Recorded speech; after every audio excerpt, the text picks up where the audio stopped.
Have you ever felt like you were being watched? Not just a fleeting glance from a stranger, but a deep, unsettling feeling that someone or something knows you, knows everything about you. That's the feeling that has been haunting me ever since I took that trip to the old family cabin. My grandfather built it deep in the woods, miles from the nearest town. It was our family's escape, a place of crackling fires and childhood memories. But after he passed, it sat empty for years, collecting dust and silence. I decided to go back, to clean it up, maybe reconnect with those happier times. I was alone, or so I thought. The first couple of days were peaceful, just me, the chirping of birds, and the rustle of leaves. The cabin had no electricity, no cell service. It was a complete digital detox. On the third night, a storm rolled in. Thunder shook the wooden walls, and rain lashed against the windows.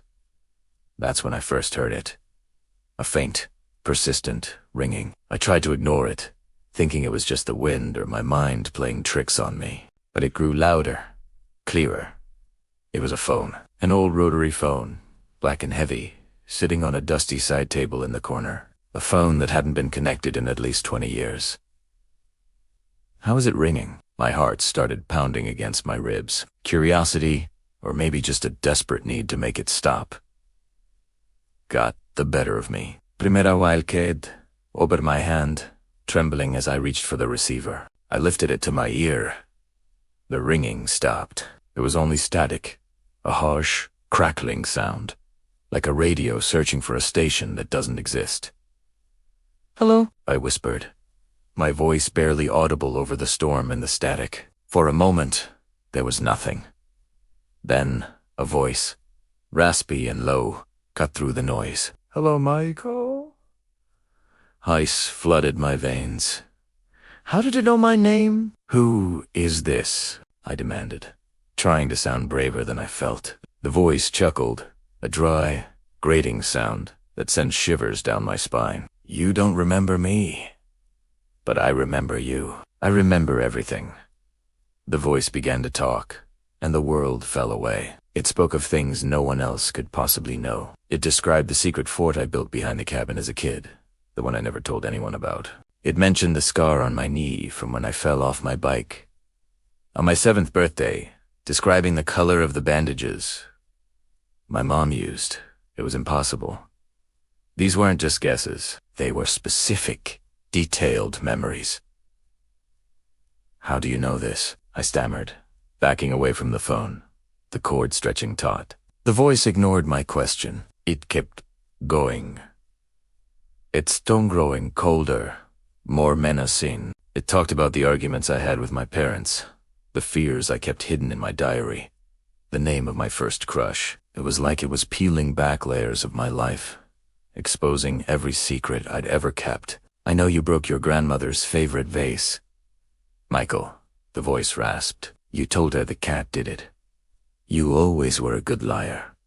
My blood ran cold. I'd completely forgotten about that. I was 6 years old. How could it know? Who was this? Then, the voice's tone shifted. It became somber, filled with a strange, echoing sorrow.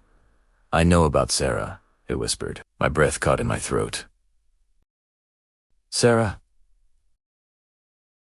A name I hadn't spoken aloud in years. A memory I had buried so deep I almost convinced myself it wasn't real. We were teenagers, driving too fast on a wet road. It was my fault. I'd walked away. She didn't.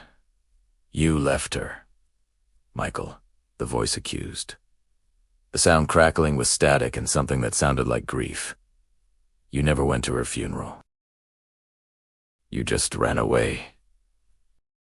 Tears streamed down my face. The guilt I had carried for a decade came crashing back down on me. I collapsed onto the floor, the phone still pressed hard against my ear. "Who are you?" I screamed, my voice breaking. The line was silent for a long, agonizing moment. The storm outside raged, and the only sound in the cabin was my own ragged breathing. Then, the voice spoke one last time, and the words it said will haunt me for the rest of my life. It wasn't raspy anymore. It was clear, familiar, and filled with an impossible sadness. It was my grandfather's voice. "I just wanted to say goodbye, son," it said, gently. "And to tell you, it's time to forgive yourself." And then there was a click. The line went dead. The static was gone. I sat there on the cold wooden floor, the silent phone in my hand, listening to the rain and the thunder. I don't know if it was a ghost, a memory, or my own guilt creating a voice in the static. But in that moment, in that empty cabin, something shifted. I wasn't just running from a past I couldn't change. I was being called to finally face it. The cabin isn't just a place of memories anymore. It's a place of reckoning.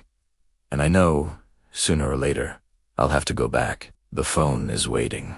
Thank you so much for joining me on this journey into the woods. If this story sent a chill down your spine, please hit that like button and consider subscribing for more Tales from the Shadows. Let me know in the comments if you've ever had an experience you just can't explain. Until next time, stay safe and don't answer any strange calls.